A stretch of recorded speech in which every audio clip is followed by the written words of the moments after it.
collectif des associations et mouvements citoyens du Nord Kivu.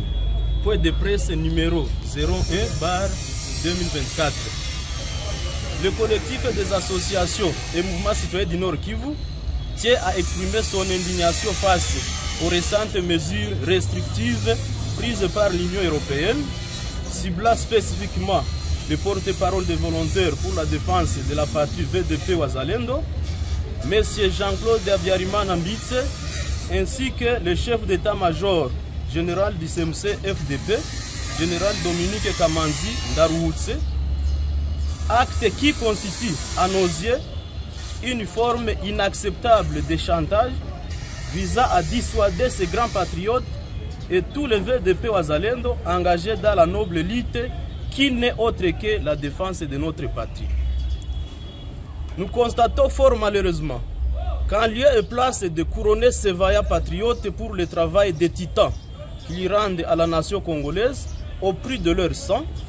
voici que l'Union européenne vient d'afficher clairement sa position de complicité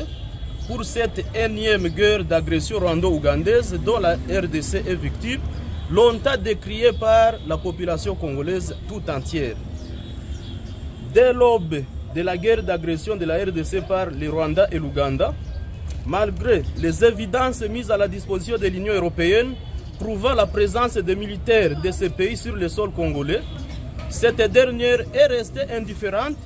alors que les victimes attendaient de cette organisation des sanctions sévères contre les autorités rwando-ougandaises qui agissent en RDC sous couvert de leur panté M23/AFC. Malheureusement, les victimes sont étonnées de ces sanctions infligées à l'endroit de leurs défenseurs en lieu et place de leurs bourreaux. Encore faudra-t-il rappeler que si jusqu'à présent la cité de Sake n'est pas encore tombée entre les mains des terroristes, la libération à l'époque du camp militaire de Rumangabo, après que les terroristes aient coupé la route Goma-Ruchuru à partir de Kibumba, en territoire de Nyiragongo, c'est par le sacrifice suprême de VDP Wazalendo, à l'instar de la remontada que ces derniers avaient fait montre en libérant tout Massissi et presque tout Ruchuru, juste après la désignation du général-major Chirimwami Kuba Peter comme gouverneur Aïe de la province du Nord Kivu et chargé des opérations. C'est pourquoi le collectif des associations et mouvements citoyens du Nord Kivu considère ces sanctions comme moquerie et provocation des victimes de la guerre d'agression rwando-ougandaise. Eu égard à ce qui précède, nous exigeons à l'Union européenne de retirer le nom de VDP Wazalendo sur la liste de ces fameuses sanctions sans condition dans un délai de 72 heures, faute de quoi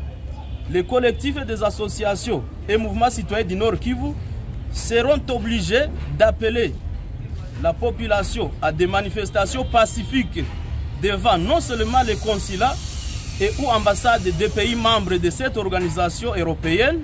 mais également les sièges des organisations internationales bénéficiaires de ces financements. Par la même occasion, tout en remerciant le président de la République et chef de l'État, son Excellence Félix-Antoine Tshisekedi Tshilombo, qui appuie d'une manière ou d'une autre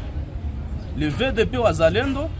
nous demandons au gouvernement de la République démocratique du Congo d'interpeller le représentant de l'Union européenne à Kinshasa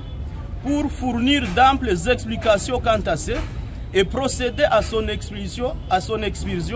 en cas de défaillance. Que la population reste sereine et attentive car en cas de non-respect des exigences si haut indiquées, elle sera appelée à se mobiliser pour des actions de grande envergure afin de libérer totalement contre les impérialistes qui ont donné procuration au Rwanda et l'Ouganda pour nous agresser. Restons forts et unis, la RDC vaincra. On ne libère pas un peuple, mais le peuple se libère. Fait à Goma le 1er août 2024 pour le collectif des associations et mouvements citoyens du Nord Kivu. Amani Renzao Faustin, je vous remercie.